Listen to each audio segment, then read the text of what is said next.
Fantasy sports ने लोगों को क्रिकेट से पैसे कमाने का एक नया गेमिंग जोश दिया था।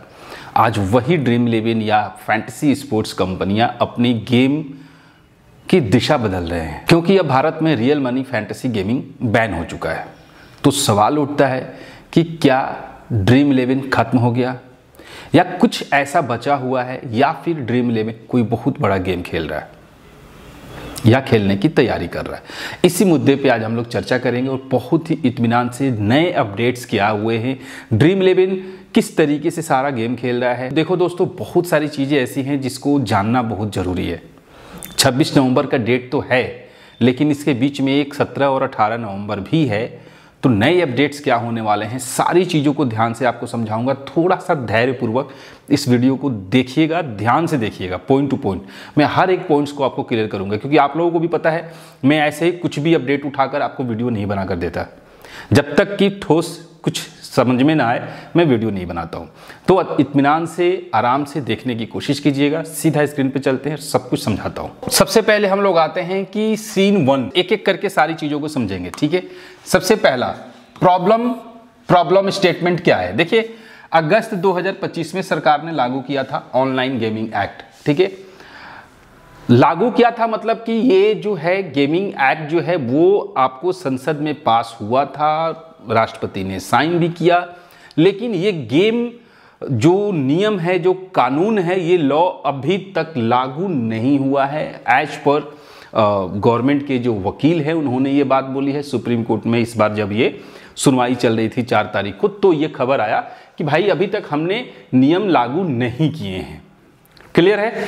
अब समझिएगा, इस कानून के तहत सभी रियल मनी गेम्स जैसे पोकर हो गया, रमी हो गया, कैश फैंटेसी कॉन्टेस्ट गैर कानूनी घोषित कर दिए गए। इसके बाद 2 अक्टूबर को, ठीक है, ministry of electronics and IT ने ड्राफ्ट रूल्स जारी किए, जिसमें साफ लिखा गया है कि ऐसे गेम्स को चलाने, प्रमोट करने या विज्ञापन देने वालों पर सजा होगी। कहने का मतलब है ये चीज आप लोगों को पता है, ठीक है। मैं शुरू से सब कुछ लेके चल रहा हूं, इसलिए ध्यान से देखिएगा। क्लियर है। तो एक तरफ नियम बना, संसद में पास हुआ, राष्ट्रपति ने उसे साइन किया, कानून भी बना, बट वो कानून लागू नहीं हुआ। लेकिन इसी बीच में क्या हुआ, इसी बीच में ये हुआ कि कुछ कंपनी जो है कोर्ट में केस की, अलग अलग हाई कोर्ट में, कर्नाटका में, दिल्ली हाई कोर्ट में, बॉम्बे हाई कोर्ट में, अलग अलग हाई कोर्ट में केस हुए इसके अगेंस्ट कि भाई ये गलत है। लेकिन इसी बीच में एक कहानी और पता चली, वो ये था कि जितने भी ये कंपनियां हैं, जब गवर्नमेंट ने 28% जीएसटी लागू किया था, तब इन लोगों ने अभी तक जीएसटी इन लोगों ने पे नहीं किया था। फैंटेसी जितनी भी कंपनीज हैं वो गवर्नमेंट को पैसे पे नहीं की थी जीएसटी, और वो जीएसटी की रकम कितनी थी, तकरीबन 20,000 करोड़ रुपए। आप लोगों को भी पता है, बहुत सारे ऐप आने लगे, बहुत सारे प्रमोशन आने लगे कि यहां पर जीएसटी नहीं लगेगा। भाई जीएसटी नहीं लगेगा इसका तो सवाल ही पैदा नहीं होता, पहली बात। दूसरी बात, हमसे तो जीएसटी काट ली जाती थी या फिर नहीं कटती थी, जैसा कि कंपनी ने बोला कि जीएसटी वो खुद पे कर देंगे। लेकिन खुद पे कर देंगे, बट उनको पे करना चाहिए, जो कि उन्होंने पे नहीं किया। इसका भी एक उदाहरण था जिसके वजह से गवर्नमेंट ने ये नियम लगाया। बहुत सारी चीजें हैं इस बीच में, सारी चीजें मैं आपको क्लियर करते जाऊंगा। तो ये एक पार्ट है, ठीक है। सुप्रीम कोर्ट में जो मामला है, उस मामले का सुनवाई क्या हुआ। देखिए, अब मामला सुप्रीम कोर्ट तक पहुंच गया, जब सारे हाई कोर्ट के जितने भी केसेस थे, सारे केसेस को एक साथ सुप्रीम कोर्ट में जाकर फाइल किया गया कि अभी सुप्रीम कोर्ट ने ऑर्डर दिया था कि ये सारी चीजें एक साथ लेके आओ, हम सबका सुनवाई सुप्रीम कोर्ट में करेंगे, क्योंकि इससे पहले एक और केस इससे रिलेटेड चल रही है, ठीक है। तो दोनों केसेस मर्ज हो गए, और इस गेमिंग कंपनियों ने इस कानून को चुनौती दी है, कहते हुए क्या कह रहे हैं कि स्किल बेस्ड गेम्स जो है गलत असर डाल रहा है। मतलब कि जो ये कानून बन रहा है, ये कह रहा है कि गैम्बलिंग, बेटिंग जैसे चीजों पर ये बैन लग रहा है, ठीक है। कंप्लीटली ये बैन है, वो गलत है, वो गलत है। लेकिन इसमें जिसके ऊपर असर हो रहा है वो है स्किल बेस्ड गेमिंग, जैसे फैंटेसी क्रिकेट हो गया, रमी हो गया, पोकर हो गया, या फुटबॉल हो गए, कबड्डी हो गए, जो चीजें ये टूर्नामेंट्स चलते थे फैंटेसी स्पोर्ट्स पे, वो सब के सब बैन हो गए। अब बैन हो गए तो क्या हुआ, चलो ठीक है, इन्होंने 4 नवंबर को सुनवाई में तो कह दिया कि भाई हमने बैन नहीं किया अभी तक, ठीक है, जिसको जो कंपनी को चलाना है वो चलाए। लेकिन क्या हुआ था कि इसी बीच में अगस्त के बाद सितंबर महीने में ही गवर्नमेंट ने सारे बैंक्स को ये नोटिफिकेशन जारी कर दिया था कि पेमेंट गेटवे जो है, जितने भी इलीगल तरीके से या ऑनलाइन गेमिंग खिला रहे हैं, जितनी भी कंपनीज है, इन सबके पेमेंट गेटवे बंद कर दो। अब जबकि पेमेंट गेटवे बंद हो गया तो ना आप दे सकते हो ना आप ले सकते हो। उस केस में कोई सवाल ही पैदा नहीं होता कि कोई भी कंपनी अपनी मतलब पेड कॉन्टेस्ट चला पाए। ठीक है, तो ये एक कारण था। अब देखिए, अगली बड़ी सुनवाई 26 नवंबर 2025 को होगी। सुप्रीम कोर्ट ने संकेत दिए हैं, अब ध्यान से समझिएगा, सुप्रीम कोर्ट ने संकेत दिए हैं कि स्किल बेस्ड गेम्स जैसे फैंटेसी क्रिकेट या ई स्पोर्ट्स शायद बैन के दायरे में ना आए। देखिए, इस चीज को समझिएगा जो मैं आपको यहां पे बता रहा हूं। ठीक है, सुप्रीम कोर्ट ने ये संकेत दे दिए हैं कि स्किल बेस्ड गेम्स जैसे फैंटेसी क्रिकेट या ई स्पोर्ट्स शायद बैन के दायरे में ना आए। तो क्या होगा? अभी बहुत सारी चीजें हैं, तो क्या होगा? अब इसके लिए एक और भी चीज है, अब उसको समझते हैं कि क्या ड्रीम 11 या माई 11 सर्कल जैसे फैंटेसी एप्स खत्म हो जाएंगे? अब उसके ऊपर हम लोग बात करते हैं। लेकिन अब इस बीच में एक चीज और है जो भी लेटेस्ट न्यूज है। क्लेविस्ट कोई है शख्स, कंपनी, जो भी कह लो, ठीक है, जब से रियल मनी गेम जो है, ऑनलाइन गेम बैन हुआ है, अभी तक जिन्होंने, वो बाहर की कंपनी है, बाहर के हैं वो, जिनका इन्वेस्टमेंट जो था वो 760 करोड़ रुपए की जो वैल्यू है, अब वो जीरो हो चुकी है। सिर्फ इस बैन के वजह से। इस बैन के वजह से गवर्नमेंट का जो खजाना है उसमें भी कमी आई है। और इसके बाद इस बैन के वजह से कुछ एक पार्ट, इसके ऊपर मैं ऑलरेडी एक वीडियो बना चुका हूं, ठीक है, कि कुछ एक पार्ट ऐसा हुआ है कि बहुत सारे बेटिंग एप्स इलीगल तरीके से भारत में एंट्री कर चुके हैं, जिनका जो सोर्स है वो कहां पर है? बाहर में, भारत में नहीं है, बाहर में है। और उनका प्रमोशन धड़ल्ले से YouTube, social media, Telegram channel, WhatsApp के लिंक और ग्रुप के जरिए चले जा रहा है। और इसका बहुत बड़ा असर हुआ है, सिर्फ और सिर्फ किस वजह से? सिर्फ और सिर्फ ये फैंटेसी बैन होने की वजह से। तो बहुत सारे मुद्दे हैं जिसके ऊपर सुनवाई होनी है। 18 तारीख को आईटी मिनिस्टर कुछ ना कुछ अपडेट देंगे। अब वो अपडेट क्या होगा अभी कुछ पता नहीं है, लेकिन अपडेट देंगे 18 नवंबर को। और 26 नवंबर को सुप्रीम कोर्ट में सुनवाई होनी है। मुझे जहां तक लगता था कि इसके पीछे कुछ ना कुछ, कहीं ना कहीं जो चुनाव की प्रक्रिया थी, बिहार में जो चुनाव था, उसको लेकर कुछ ना कुछ ये चीजें अभी तक टाली गई है। लेकिन अब 26 नवंबर को फाइनल रिपोर्ट आएगा। लेकिन अब समझते हैं एक और बात। देखिए, बहुत सारी कंपनी जो है वो उन्होंने क्लेम किया, केस किया, कंपनी जो है हाई कोर्ट में, सुप्रीम कोर्ट में, हर जगह। लेकिन दोस्तों, समझने की बात यह है कि ड्रीम 11 जैसी कंपनी, जिसका ट्रांजैक्शन जो मतलब हजारों करोड़ों की कंपनी बन गई, उसने एक केस तक फाइल नहीं किया। आप समझना गाइज, मैं आपको क्या कहना चाहता हूं। उसने एक केस तक फाइल नहीं किया है। तो हम लोग ड्रीम 11 को भूल जाओ, सब लोग ये भूल जाओ कि ड्रीम 11 ने केस ही नहीं किया, वो वापस आने की बात ही कहां है? ड्रीम 11 ने केस फाइल नहीं किया है, केस फाइल किसी और ने किया है। यह बात आपको समझना पड़ेगा, हमें समझना पड़ेगा। हम लोग ड्रीम 11 की बात कर रहे हैं, चूंकि ड्रीम 11 सबसे बड़ी कंपनी है इस सेक्टर में। बट क्या गारंटी है कि ड्रीम 11 वापस आएगा जब ये चीजें खत्म हो जाएंगी?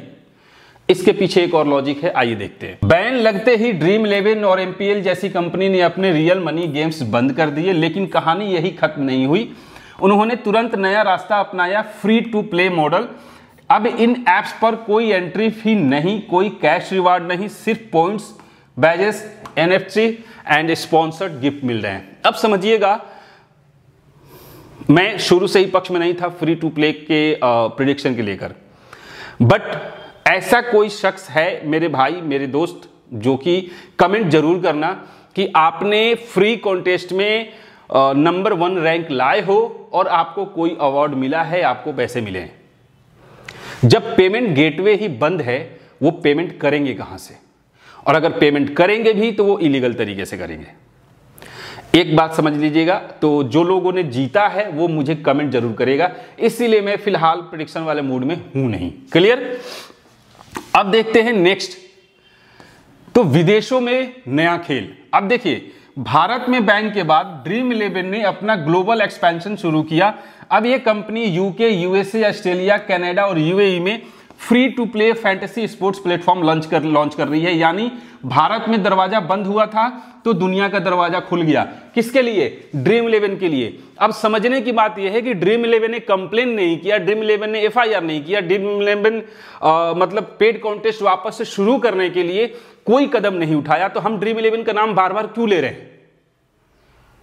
ड्रीम इलेवन वापस आएगा, वापस आएगा, हो सकता है कि वापस ना आए, पेड कॉन्टेस्ट या फिर ये रूल ना बने तब भी शायद वापस ना आए, इस बात की कोई गारंटी नहीं है कि आएगा। लेकिन उसने अपना मॉडल ही चेंज कर दिया गाइस। वो सिंपली फ्री मॉडल पे आ गया, फ्री टू प्ले। और इस फ्री टू प्ले को ये यूके में, यूएसए में, ऑस्ट्रेलिया में, कनाडा में, यूएई में हर जगह चालू कर दिया, जबकि यूएस में ये लीगल है। तो वहां तो पेड कॉन्टेस्ट ये शुरू कर सकते थे, लेकिन वहां भी शुरू नहीं किए।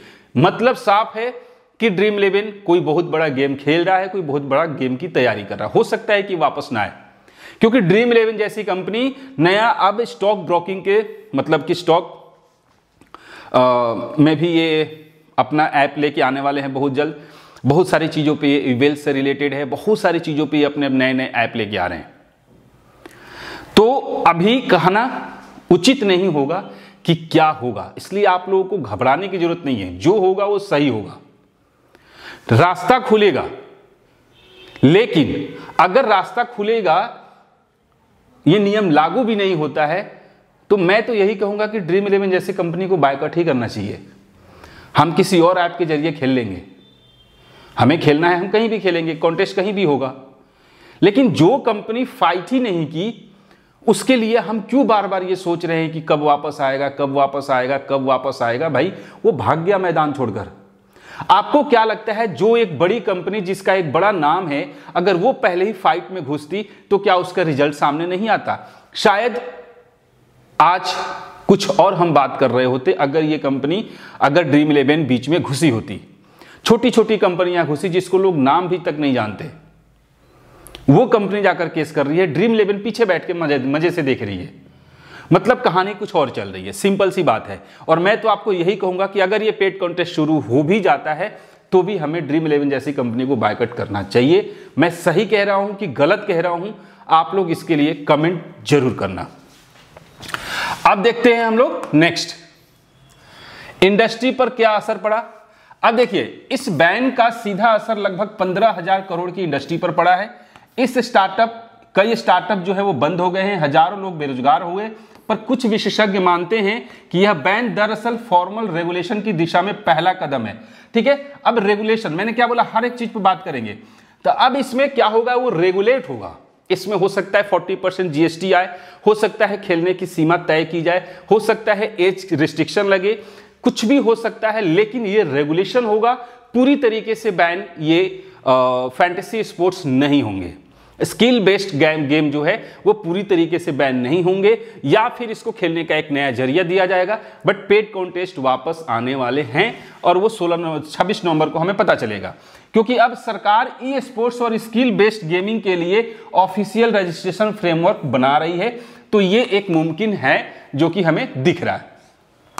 नए अवसर क्या है, अब ध्यान पूरी तरीके से स्किल गेमिंग और ई स्पोर्ट्स पर है। अगर सुप्रीम कोर्ट इन्हें बैन से बाहर रखता है तो भारत में ई स्पोर्ट्स की वैल्यू अगले 3 साल में 25,000 करोड़ रुपए तक पहुंच सकती है। और ड्रीम इलेवन जैसी कंपनियां उस दिशा में पिवोट कर रही हैं। स्पोर्ट्स स्ट्रीमिंग, एनालिटिक्स, एनएफटी और गेमिफाइड फाइनेंस की तरफ ये लोग बढ़ रहे हैं। कहने का मतलब ये है, सिंपली तरीके से आप इस बात को समझो कि अगर सुप्रीम कोर्ट ने बैन बरकरार रखा कि नहीं, फैंटेसी स्पोर्ट्स या फिर इस तरीके से जो कंपनी है इनको बैन ही रखना चाहिए, तो दूसरा धमाका होगा। और उस धमाके के लिए आपको 26 नवंबर के बाद रेडी रहना पड़ेगा। तो दोनों कंडीशन है।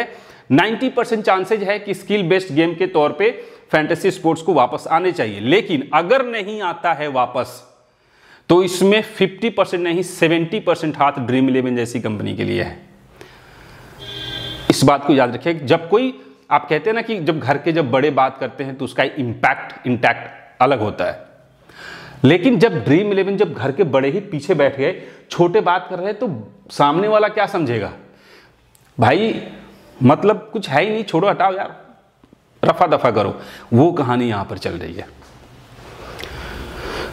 तो आज से आप लोग ये भूल जाओ कि ड्रीम 11 वापस आ रहा है कि नहीं आ रहा। आप सीधा बोलो फैंटेसी स्पोर्ट्स जो है वो वापस आएंगे कि नहीं आएंगे। ठीक है, फैंटेसी स्पोर्ट्स में बहुत सारी कंपनीज हैं जिसके साथ हम लोग गेम खेल सकते हैं, लेकिन जिस तरीके से ड्रीम 11 ने अपनी चीजें दिखाई हैं सामने, हमारे लिए वो सही रास्ता नहीं दिख रहा है। एक फैंटेसी क्रिकेट के लिए, एक फैंटेसी प्लेयर्स के लिए वो सही चीज हमें नहीं दिखाई दे रही है। आ जाए तो भी ठीक है, कोई बात नहीं। देखिए अब ऑप्शन तो हर जगह देखना पड़ेगा। ठीक है, सिन 7 यूजर्स के लिए क्या बदल गया। अब यूजर्स को अपने ड्रीम 11 वॉलेट्स खाली करने की सलाह दी गई है। कंपनी ने बताया कि सारे पेंडिंग बैलेंसेस सीधे बैंक अकाउंट्स में रिफंड किए जा रहे हैं, लेकिन ध्यान रहे अब कोई भी गेम जो पैसे से जुड़ा हो वो कानूनी जोखिम में आ सकता है तब तक 26 नवंबर तक, जब तक इस चीज की पूरी तरीके से कहानी हमारे सामने ना आ जाए। आई होप ये सारी चीजें आप लोग अच्छे तरीके से समझ गए होंगे। तो दोस्तों वीडियो से जो कुछ भी आपको समझ में आया कमेंट जरूर कीजिएगा, ताकि मुझे भी समझ में आए मैं सही कह रहा हूँ गलत कह रहा हूँ। और प्लीज़ गलत तरीके से जो भी प्रमोशन के थ्रू अलग अलग लिंक आते हैं उन लिंक पर क्लिक करके आप पैसे का इन्वेस्टमेंट ना करें। बहुत ज़्यादा धोखाधड़ी चल रही है, इसके ऊपर ऑलरेडी वीडियो बना दिया है मैंने, जाकर जरूर देखिएगा। और देखो आएगा, फैंटेसी वापस आएगा, हो सकता है ड्रीम 11 भी पेड कॉन्टेस्ट शुरू कर दे, बट ड्रीम 11 को सामने, मेरा मानना है कि ड्रीम 11 को सामने से आकर इस चीज़ के लिए लड़ाई लड़नी चाहिए थी, जो कि वो लड़ाई नहीं भाग खड़ा हुआ। लेकिन जो छोटे लोग हैं वो मैदान में जमे रहे। तो मेरा यही मानना है कि अगर ये शुरू होता है तो हमें उन छोटे कंपनियों के साथ डटकर खड़े होना चाहिए जो इस मैदान में खड़े रहकर इसको जीता। जो कि बड़ी कंपनी चुपचाप अपना रास्ता बदल दी। अब उसे क्या दिक्कत है यार, अमेरिका यूएस कहां कहां अपना खोल रही है, कोई बात नहीं। सही है गलत है क्या है कमेंट जरूर कीजिएगा, इंतजार रहेगा, हर किसी के कमेंट का जवाब दूंगा। मिलते हैं फिर नेक्स्ट वीडियो में, तब तक के लिए जय हिंद।